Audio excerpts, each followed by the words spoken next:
এই হলো আমাদের বাড়ির আম গাছ।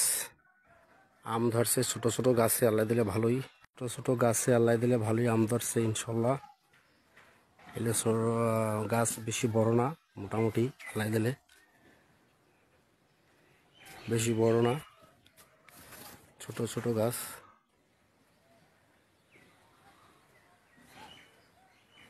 মোটামুটি ভালোই ধরছে ইনশাল্লাহ। এটা হলো আমাদের বাড়ির সবেদা গাছ। মাত্র মোটামুটি মাঝারি সাইজ হয়েছে, বড় হবে আরও, ভালোই ধরছে ইনশাল্লাহ। এগুলো পাকলে আসলে খাইতে অনেক স্বাদ, অনেক মজাদার একটা ফল। এই যে প্রচুর পরিমাণ হয়েছে ইনশাল্লাহ, ভালোই। এটা হলো কাবরাঙ্গা গাছ, মাত্র ফুল ফুটছে।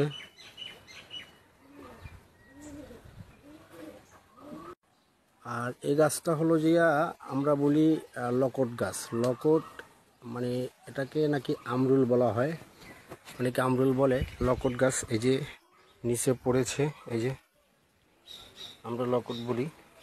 এই যে এই গাছটা মোটামুটি একটু বড়, আর এই গাছটাও মোটামুটি একটু বড়। এটার আম একটু বড় বড়, এটাকে বলে ফজলি আম।